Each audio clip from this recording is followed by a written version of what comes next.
basic routine, suburban type of an atmosphere. And I just want to like do whatever I can to make education fun for my students, because I think that's the hardest part now with them being so far behind. Just making it fun and equitable. Thank you, Kim. Sure. All right. So yeah, everyone else, we're gonna get started now, but if you would like to drop your name, organization, school, affiliation in the chat and what you hope to get out of this session, or just your name and your affiliation would be great too. That would help us tremendously. So we'll get started now. I'm Carl Ackerman. My pronouns are he, they. I'm a consultant teacher on the high school team with the Office of Teaching and Learning, and I'm going to be our facilitator. So I'm just going to get us started and then turn it over to our amazing presenters. So we have two presentations today, one from the Office of Teaching and Learning with Christina Hart and Nick Bungard, and they're going to talk about how do we work on equity within our workplace, and how do we promote, what frameworks can we use to help do this work for equity. And Antoinette Davis is SBTL teacher at Benjamin Rush Academy, correct? Right? And she's been doing this work at her school, so she will also share as well. So I'm going to turn it over now to Nick and Christina, and they'll get us started. So thank you all for being here. You are being recorded, so just be aware when you share that we'll have this to share out at the end of the session too. You'll receive a recording from Michelle Golabish-Gaynor in an email. And if you have questions or anything, please just drop it in the chat. Thank you. Good morning, everyone. Thank you for choosing to spend some of this morning with us. We are happy to be here with you.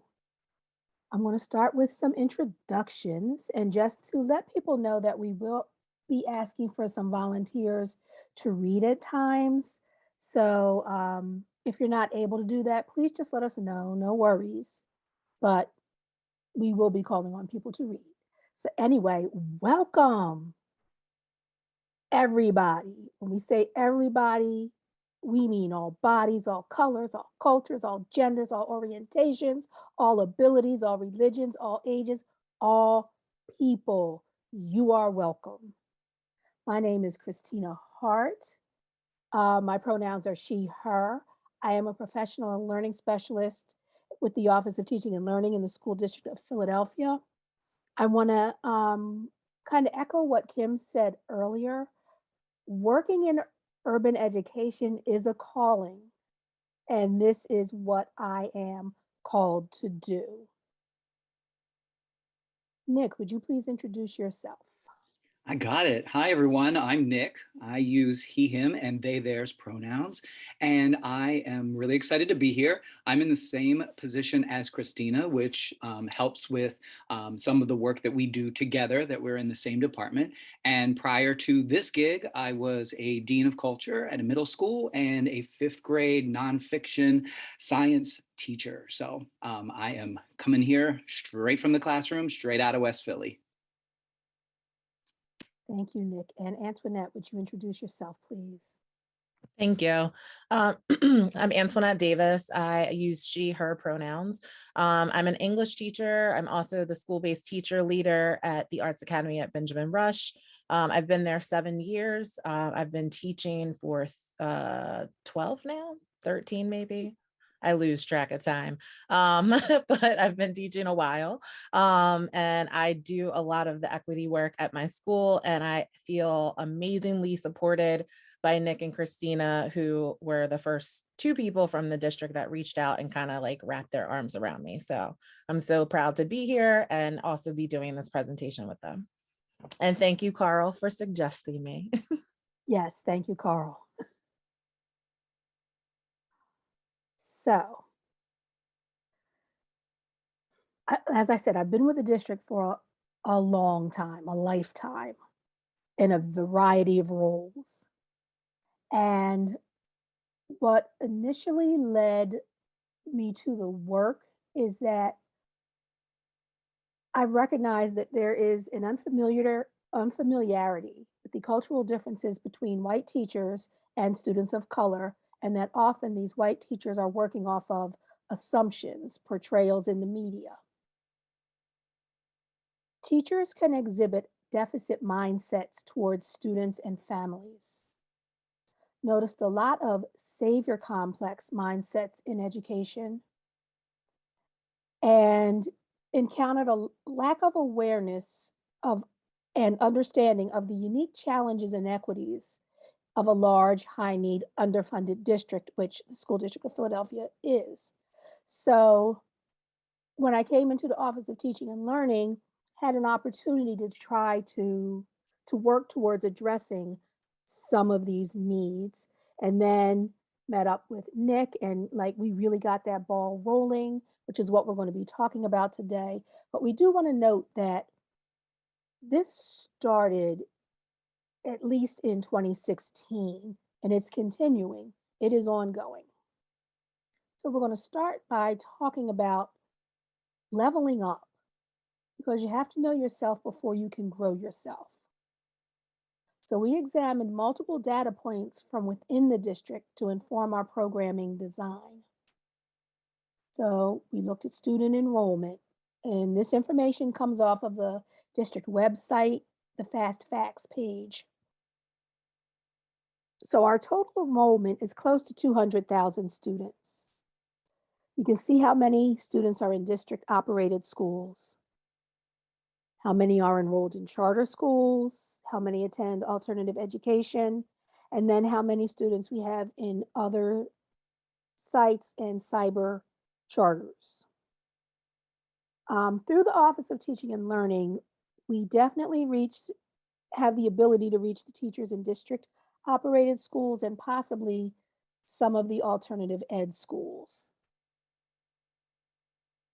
So that's where we're looking to have an impact. So that was our student enrollment. When we look at the diversity of our students, you see the makeup of our student population across our schools. This also comes from the Fast Facts page. And roughly 86%, because these numbers are rounded, roughly 86% of our students are children of color. When we look at that in juxtaposition to our teacher diversity, almost 67% of our teachers are white. Close to a quarter are Black, African American, and then smaller numbers for each of the other demographic groups. So there is not a great match between our student makeup and our teacher makeup. So when we got that data together, we then engaged in rigorous professional learning through readings, conferences, and trainings to increase knowledge and skills. Then we assembled a core team consisting of diverse racial and gender identities to authentically lead the work.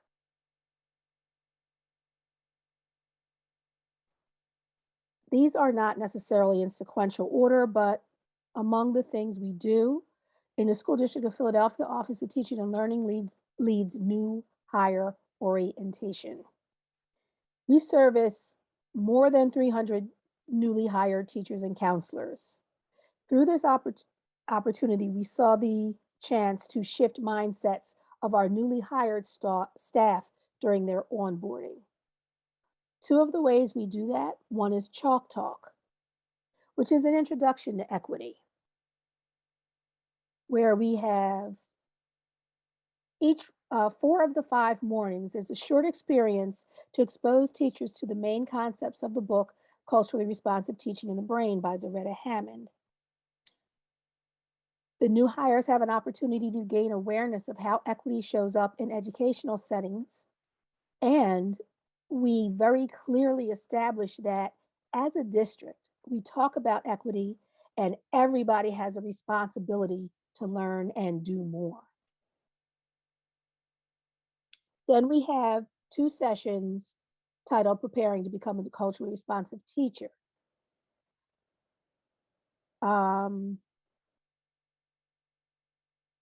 Okay, so transparency, we mixed up the text.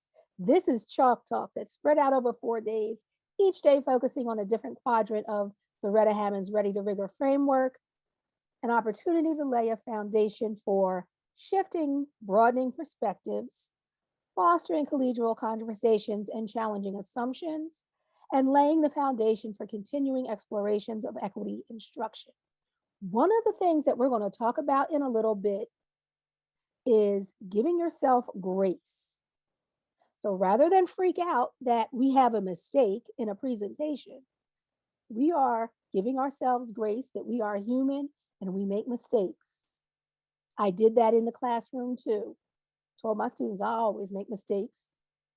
We're going to deal with that because everybody does. That is actually a culturally responsive teaching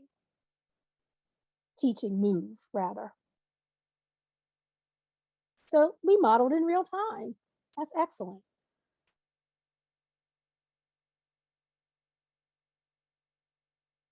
Okay, what am I trying to do? Okay, so then we have stuck in Prezi. So just bear with me. I appreciate your patience. Leadership circles. So Nick mentioned earlier the importance of engaging with the upper administration. So we have an opportunity to engage with the leadership team. These sessions are mandatory for all members of the leadership team. Currently, we have 7 members, 6 of whom are white. In this space, we provide opportunities for leaders to interrogate our systems within our office and our decision-making processes so that we can check ourselves for how we are engaging as an office with equitable practices. We also have whole team equity circles. We have 60+ team members. These circles are optional. They occur once a month during the workday so that everybody has a chance to attend. We acknowledge that all equity work begins with self-work, so we spend time working on ourselves, getting to know ourselves and each other. And I am now going to pass off to Nick. Now remember, everybody, the programming that we're sharing is just a high-level overview and definitely something that has been a work in progress since 2016. So if you're listening to this and you're thinking about all these different things that you might be able to try at your school or in your position or in your organization, definitely we want to encourage you to start small. But what our hope is as we're sharing the different programs that we have, maybe something's going to spark something in you. Oh, maybe I have the capacity to fill in the blank, or I would like to get a group of people together and do.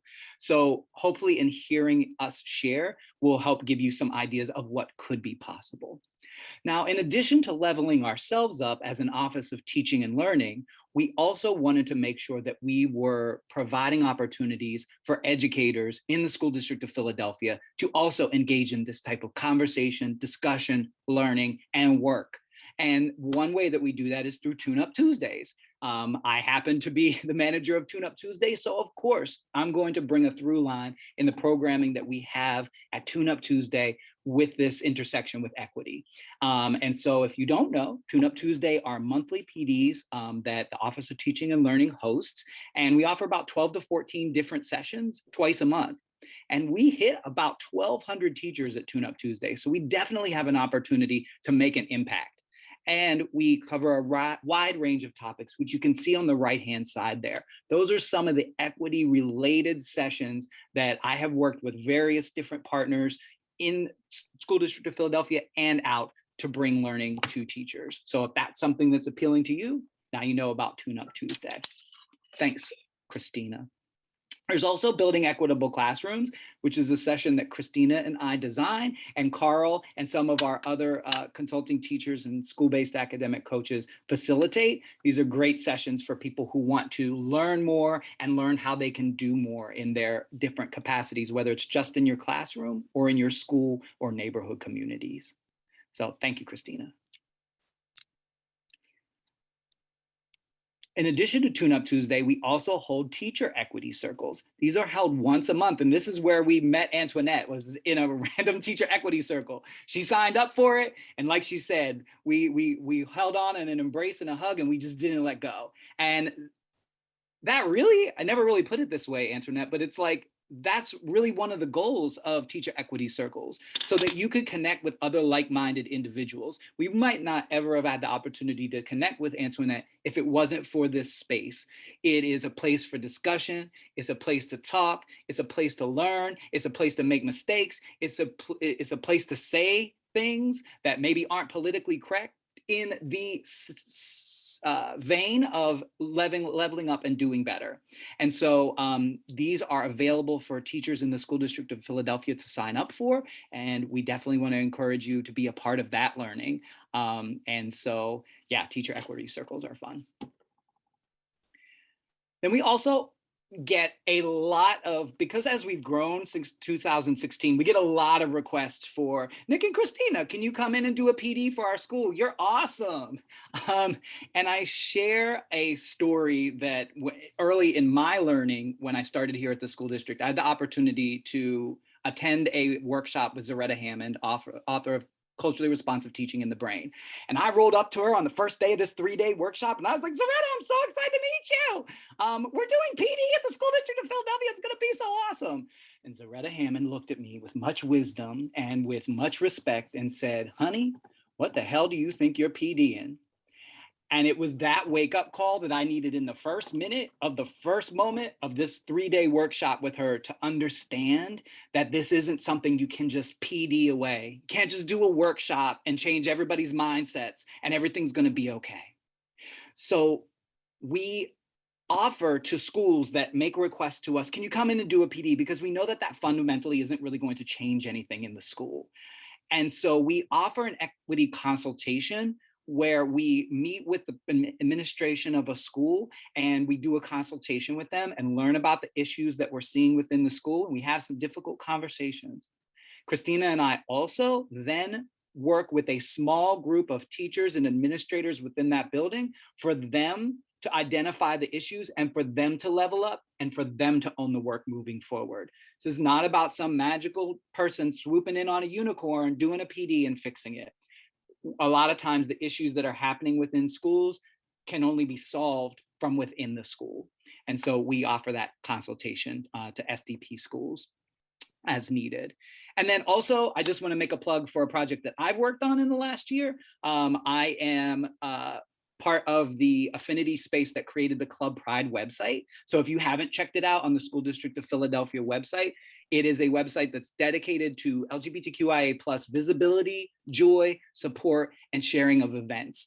And the what was it? In the fall, we held a trans remembrance coffee house, which we invited members of the community to come and join us for a really special event. And we hope to put more events on and raise visibility and awareness for LGBT issues in our district. So definitely check that out.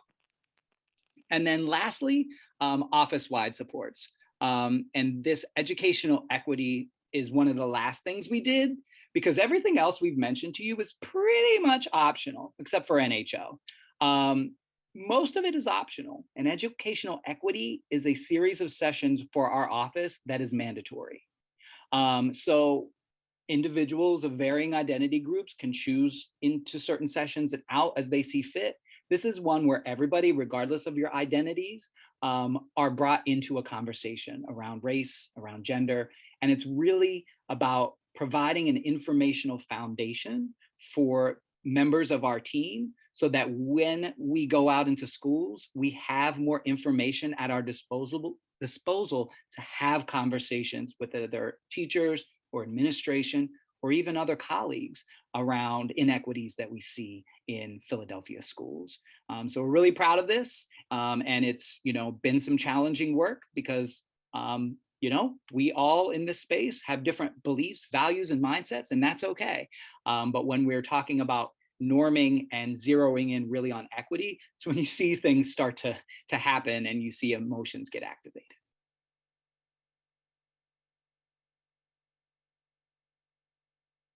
Thank you, Nick. So getting to the heart of it. How do we get started with all of this? And here's where I'm going to start asking people to read. Angie Williams, are you able to read the quote on the green circle? Yes, thank you. Thank you. This is the season she will make beautiful things, not perfect things, but honest things that speak to who she is and who she is called to be. Thank you. So getting started, that really is the heart of it. Perfection isn't the goal, honesty, authenticity. That's the goal. Because that's who we are. We strive to be honest and authentic, and to do the work that we're called to do, live the lives that we're called to live. So among the things that we have learned, this is a long and very winding road. It requires patience because all of this takes longer than you think. White supremacy conditioning is real. And as a result, that resistance is real. Support from upper management is crucial. That's going to be a running storyline. Like Nick said earlier, there is no magic potion because we are dealing with institutional culture that is, again, steeped in white supremacy conditioning. When we started this journey, there was the thinking that everybody's on a journey, they're going to move at their own pace, they start where they are, and you just got to let them move at their level. No. We read Paul Gorski and found out that is pacing for privilege. While Christina is over here taking her time to amble along, Antoine and Jose are still getting suspended, expelled, disciplined at disproportionate rates. They don't have time to wait on me, push me. Impact is more important than intent. Nobody cares about how well my intentions are. What am I actually doing? What is the impact of that? Sustained change requires sustained discomfort. Make me uncomfortable and make me stay there so that there will be change. Because that's what comes out of the challenge. Nick and a former colleague attended, what was it, the White Privilege Conference? Something like that. Okay, Yeah. Thank you. It's different than what it actually sounds like, but it's really an awesome place for everyone. Yeah. They came back with these 8 agreements that we use in a lot of our work. And one of the most helpful of the agreements is when something hurts, say ouch. I know it sounds like, okay, but it has been so helpful. So yeah, that was really good. So you need a strong foundation. What knowledge combined with your experiences informs your stance? So I am going to ask, I do not know the person's name, but you have no mistakes, just happy accidents. Whoever screen that is, if you could read some wisdom from Clint Smith, would appreciate that.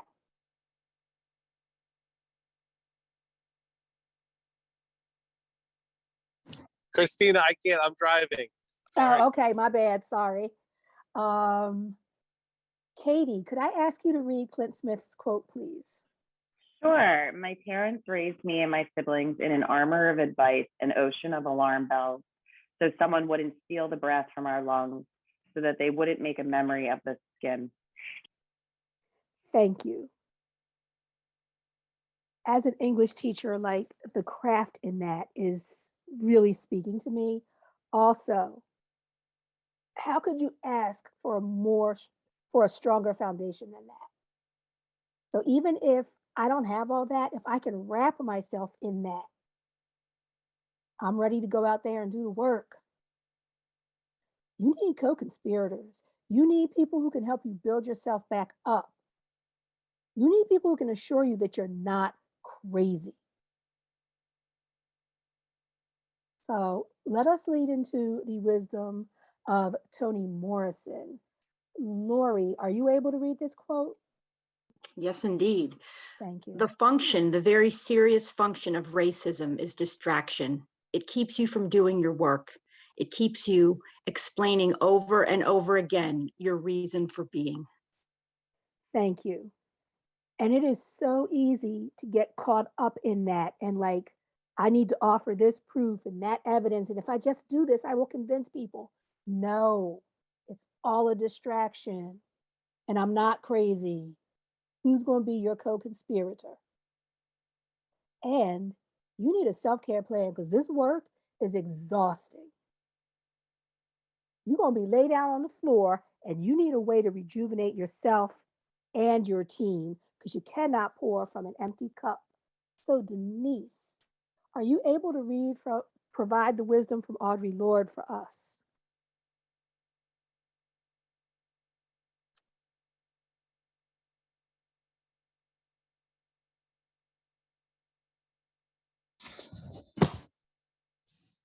Sorry, repeat that.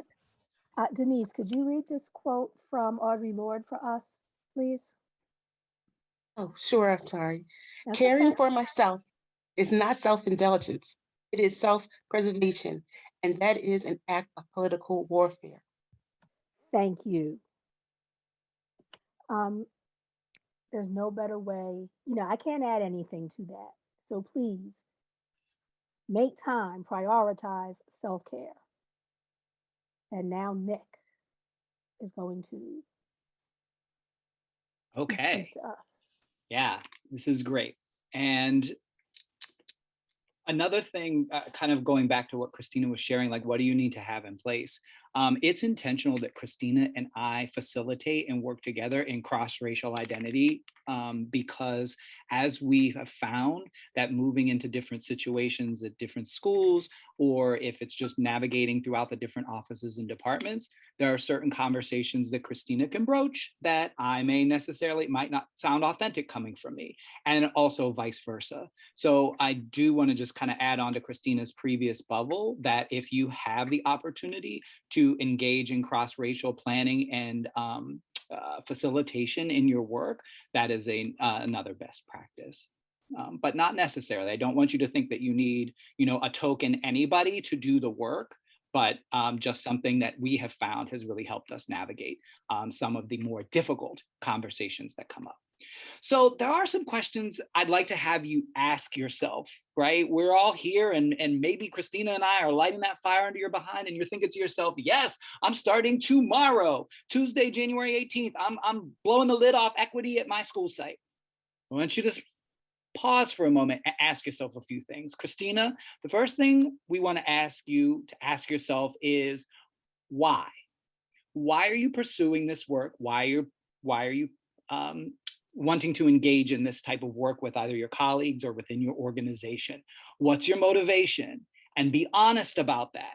Because remember, there are invisible systems that are baked into the way we're raised and the way that we're brought up that may or may not be at play. I can't tell you what that is. I can only let you know that that is something you should interrogate. The second thing I want you to investigate is how will you get support from your manager, whoever that is. You gotta be able to flex when you need to flex. And what that means is if you don't have support from your manager or your administrator, and when things go left or someone gets uncomfortable or activated by what you're sharing or what you're bringing to light, you have to have that support. And you have to have that person that's willing to move through that uncomfortableness and through that challenge, because without that support, it's really going to shake the foundation that you've built for yourself in your learning. And how do you avoid the appearance that this is just something extra we do on Dr. Martin Luther King's birthday? This is not. This is something that happens every day. And how do we make sure that it doesn't get pushed to the side? Because you got to do your real job. I would say that actually this is part of our real job. And lastly, we're going to move to the question I'd like you to ask yourself. How are you going to get comfortable with being uncomfortable? because talking about racism with my colleagues is difficult. Having the conversation that white supremacy culture does not mean that it's white people's culture is sometimes an uncomfortable conversation to have. When you're really going there, you don't know if people are necessarily going to be your friends. And that's important to understand, that not everyone is going to like you. I want to be liked. I'm like Carl. I'm like a Labrador. I want everybody to love me. But when you're doing this work, it's important to understand that you will not always be liked. And part of activism and advocacy is giving up your own discomfort, your own comfort, and also giving up the privilege that we have to be liked by everyone, because that isn't the case for everyone as they show up into different spaces in our world. And lastly, mistakes are going to be made, feelings are going to get hurt. Are you ready?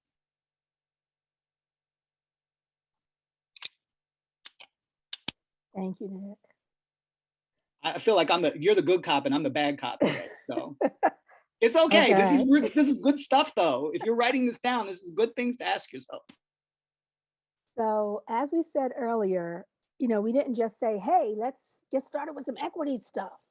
We did a lot to ground ourselves. This is going to lean straight into education because that's what we are. We're educators. So we do a lot of reading all the time. But our foundational texts are Zaretta Hammond's Culturally Responsive Teaching in the Brain, Dr. Goldie Muhammad's Cultivating Genius. Elena Aguilar has a lot of books. We lean into the Coaching for Equity text. And last but not least, Dr. Bettina Love, We Want to Do More Than Survive. So we're going to take a look at each of these authors and the text that we use. And I'm going to be asking people to read from the slide, like what is the headline of the text. So we're going to start with Zaretta Hammond. And Christina, I just want to make sure, I want to do a time check. Carl, we're finished at 11:30, right? Yep. So time flies. If we want to give Antoinette her 15 minutes, we might actually have to move quickly through our remaining portion to make time for Antoinette. Absolutely. Thank you. So Zaretta Hammond, Tamika Monk, are you able to read just these 3 bullet points for us?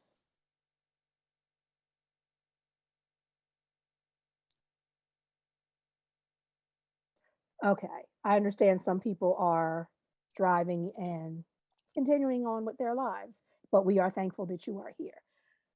Culturally responsive teaching in the brain gives us some easy to access neuroscience to talk about the impact of racism and discrimination on the brain's ability to engage with new learning. As we said before, Zaretta Hammond provides the Ready for Rigor framework and that message that Nick talked about. Doing PDs will not change student outcomes.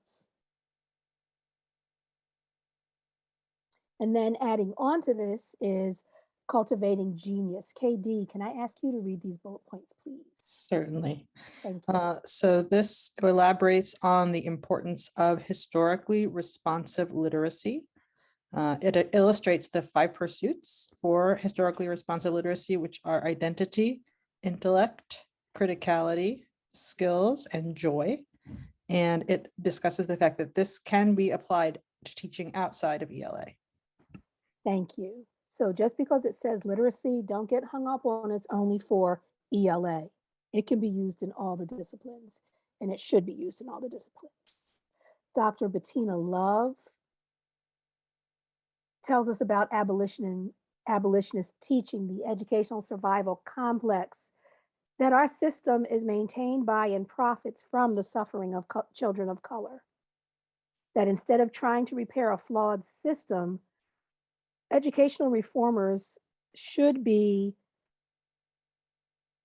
talking about how do we get out of these survival tactics in the form of test taking, acronyms, grit labs, and character education. Instead, we should be building a beloved community, particularly as on Martin Luther King's day, as he created this idea of a beloved community, where we are focusing on the intersections of race, language, and gender, sexual identity. How are we creating communities where we uplift among these intersections. And finally, Elena Aguilar. Amy, is Amy still here? Yes, Amy. Can I ask you to read these bullet points, please? Amy may be in a location where it's loud. Oh, So okay. yeah, I can Okay. get you if you want, Christina. thanks, Yes, Mary. please. Thank you. Yep. Provides educational leaders with language to interrupt educational inequities in everyday interactions. Transformational conversations about race, power, and systems of oppression, which includes building trust to support vulnerability, unpacking mental models, and changing someone's mind. Observing classrooms and collecting data to support equitable outcomes, and inspiring others and deepening commitments. Thank you, Meredith. So, like, if you're just getting started, reading any of these books is a great place to begin. And Nick. I'm going to move quickly. Okay. We're going to move quickly, Christina, so that we can make as much time as we can for Antoinette as we move through here. Just want you to be aware, everyone, of roadblocks, okay? There's going to be twists and turns, and the way that systems of oppression and the socio-political context are set up is to put things in your way to make the work hard. Because if it was easy, we'd be talking about race in America, but we really don't. So just understand that it takes a long time for this stuff to happen. Don't beat yourself up if everything moves really slowly. Just is important to stay in the work. Go ahead, Christina. F this. There are a lot of Fs that are going to get into your way, like fast fixes, fragility, flashy fads, and fatigue. Be aware that these are designed to stop you from doing the work. Christina? The social political context is the laws, the laws, the government. It's the way we interact. It's religion. It's everything. And these invisible systems drive the marginalization of BIPOC students. The social political context and system of oppressions are present in our schools. Next, Christina. And lastly, be aware of the 4 Ds. People and things will try to devalue, discredit, detour, and derail your work. Don't let it happen. Okay. So with that, I want to go ahead and shift us to Antoinette, because you all need to hear about a really specific thing that she implemented in her school to help with this. As teachers and educators, this is definitely something that you may want to employ. So Antoinette, I'll turn it to you, my friend. Thank you. All right, so I'm going to try to fly by because I see the time. All right, so just a little background about my school. I teach at the Arts Academy at Benjamin Rush. It's located in the far northeast. It's a special, magical place in the city of Philadelphia. It's very different from the rest of the city. And it is a special admissions school that was created about 13 years ago. And it has 5 art areas that our students major in for their 4 years of high school: dance, instrumental, theater, vocal, and visual arts. So students usually come to us if they're really kind of diving into one of the art areas and want to know more information about our school and our programs. A little bit about our enrollment, which plays a major part into a little bit of the work that we do. So we have currently 636 students. So we're a small high school in the city of Philadelphia. Our population is 50% white with our students, and then it breaks down into 19% African American or Black, 17% Latino, Latinx, Hispanic, 8% Asian, and 5% multiracial. So one thing that's really unique about our student population is we're very reflective of the country that we live in, which is normally what I share with my students. So like a lot of the issues that they have in school, I'm like, you're going to have these same issues in the world, like, because our population is very reflective. Our staff, however, we have about 50 staff members, and this is including everyone that is an adult within our building. Our staff is 90% white and 10% African American or Black. So to kind of get started with the work, I've been doing this work since 2017. And one of the biggest things about the work that I noticed is that we needed to change our mission statement. So I worked with our leadership team to change our mission statement. We made sure that it was a living document that could be edited and changed throughout the year, and that it was focused on what we were doing currently at our school, because we wanted people that were applying to our school to know what's currently happening. And so the statement is on the screen and I believe everyone can read. So I'm just going to give you a little pause to read that, take that in, because it's a lot, it's heavy, but it means a lot to our school.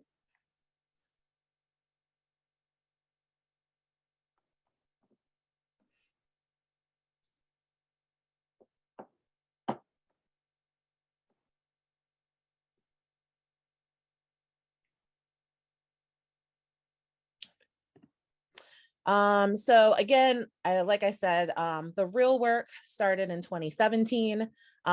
We had some racial and political tensions that had been happening amongst our students. And then we had some people from the 440 from the central office come in and do some trainings with teachers, kind of like that PD reference.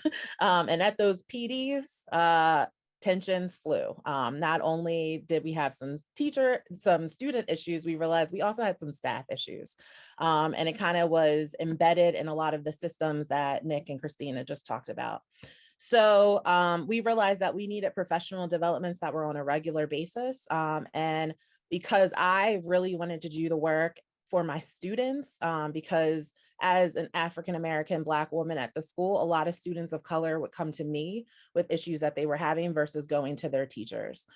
So I was feeling a lot of pressure from our students, and I was like, I need to lean on other people that are willing to do this work with me. And no one was really able to do the work with me, but I was able to get my colleagues and my administrator to like get everybody together in the same space so that we could do this hard work. So we've done a lot of professional developments and work like with ourselves as well on race, culture, diversity. We've talked about, looked at our own and been very reflective in the last like 2 years on our own biases as well as microaggressions.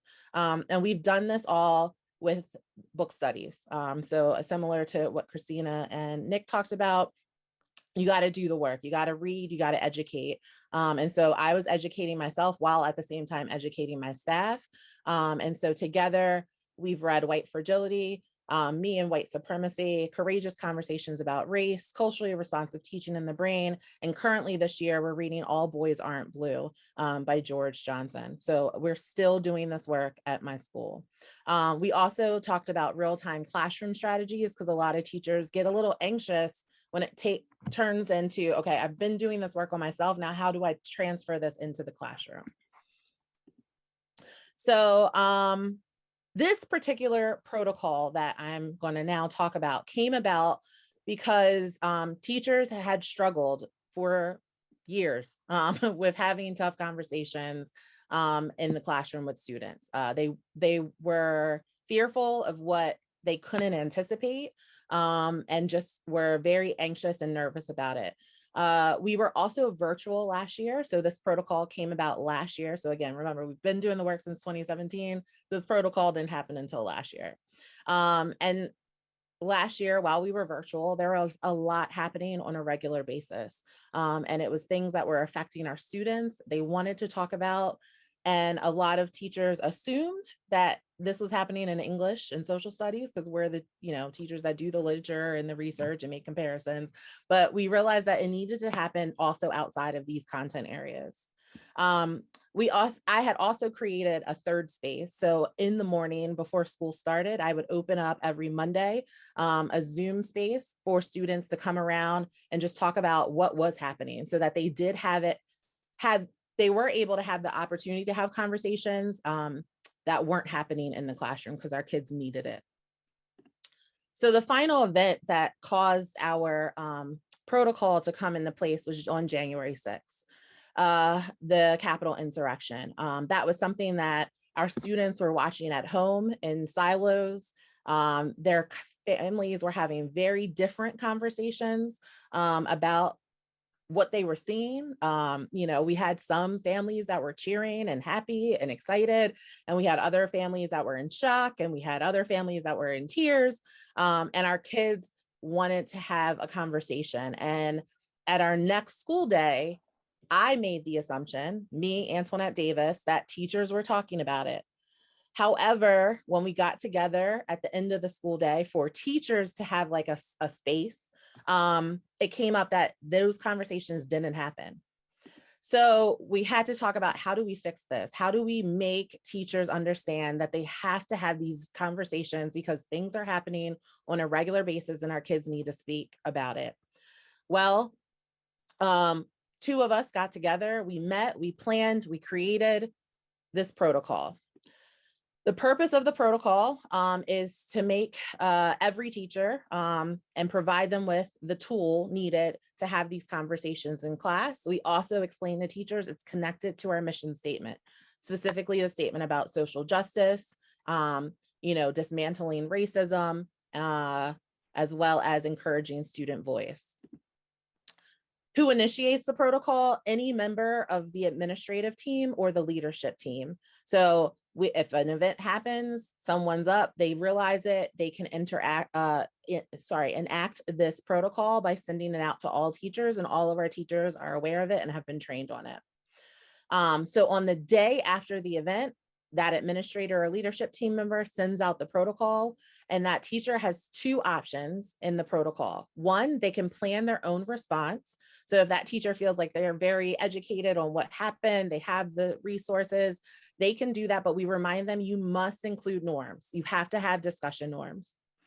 However, we have our teachers that are a little more anxious, right? We might have a sub that day that needs to get this information so they can have the conversation, and they might not be prepared. So we say, post this question on a slide, right, on your smart board, say the question out loud, but you have to acknowledge that an event happened, and you have to ask students how they're feeling, give them space to have feelings, to have conversation if they need it.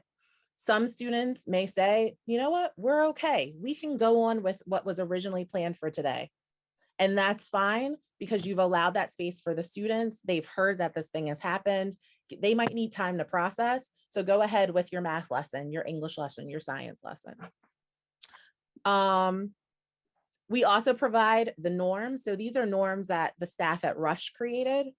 And then we also have our agreements from the School District of Philadelphia. I stole this from Nick and Christina. I went to their teacher equity PDs, and number 6 was the one that stood out to me because I was in an ouch moment when I first attended. And just number 4 as well, like, this work is unfinished. Just a special note to the teachers, we remind them, right, like, this is hard work. So if at the end of the day, like that second half of the day, your students are struggling, fatigued, emotional, right? Like, be prepared for that. They might not want to talk anymore. They did heavy talking, at 10 a.m. They don't want to still be talking about it at 1 p.m. Excuse me. Teachers, if you need help or guidance, you can always lean on other teachers. And we've identified those teachers over the years of the work that we've been doing. Students that are overwhelmed, we tell them to go to another teacher's classroom, lean on the counselor, lean on our climate manager, or any other person in our administration team. And then at the end of the day, we provide space for teachers as well so that they can talk. So we understand, like, this is an emotional journey, right? Who knows what the event may be and what people may need. So we try to make those spaces for students and for teachers and staff. And then at the last part is the bottom of the document, where anyone that is shared the document. So that means even though a leader has put it out there, any teacher or staff member can link resources, videos, articles. Teaching for Justice puts out a lot of information sometimes on really big events that affect students, and put a little note in there about the resource. And currently we have talked about these issues since the protocol has been put into place. Our latest one was the Kyle Rittenhouse verdict. And then just a week or 2 weeks ago with the fires happening in Philadelphia and New York. And that is it. Awesome. Thank you so much, Antoinette. And thank you, Nick and Christina. I'm going to share in the chat the survey for our session. This is our first social justice summit, so any feedback you can give and share with us would be super helpful. And there's also a link to return to the main Zoom room at 11:40. The closing ceremony will begin, but I'll stay and keep this room open for a few more minutes if anyone has any questions or just wants to sit and talk and hang out with some really cool people who are doing amazing work. So let's take a minute and thank Antoinette, Nick, and Christina for your leadership in equity. And I really appreciate you taking time to share this with us. So thank you.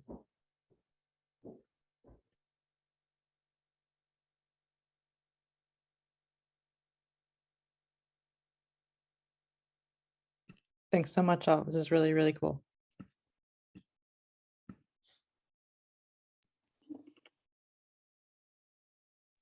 Antoinette, what you're doing is awesome. And it reminds me of like what Matt Kay is doing in his English classes at SLA, and Brittany Jennings, the work she does at Constitution too. And I'm always like, that piece of facilitating dialogue with our students is so crucially important. And it ties right into Goldie Muhammad's work, where we talk about like students need to be talking, reading, writing, and talking and sharing ideas. So thank you so much for that. You're welcome. I think it kind of ties back to this morning, right? Like we want our students to think critically, like they have to express what they're thinking and then hear from other people that are not them and their family members what they're thinking, so that that brain is working over time, right? And we're thinking about a lot of different things and changing our thinking and, you know, morphing it into something new and great. And it normalizes difficult conversations, right? Instead of creating this world where it's like, oh, we don't talk about that, or we should stay away from that. This might make us feel like we can have these conversations. As young folk having that opportunity, I think that's a strong experience. Also, that it's okay to have different opinions. I think everyone did a wonderful job, and I really enjoyed this. And I'm so glad to see how far we've come since I was in school in the 60s. And we want to thank you, Catherine, for giving birth to the wonderful Carl. So thank you for that. I feel like I'm in the presence of greatness. My here pleasure. For bringing him into this world. Yes. I have a way of making it about me, so sorry about that. You really do, but it's okay. It's in the best way.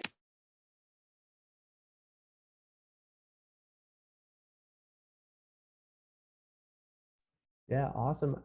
You can start to click on that Zoom link. Hopefully that'll bring you back to the main room. There's going to be like a little wrap-up ceremony, just some feedback and opportunity just to share out, because we didn't get to go to every single session.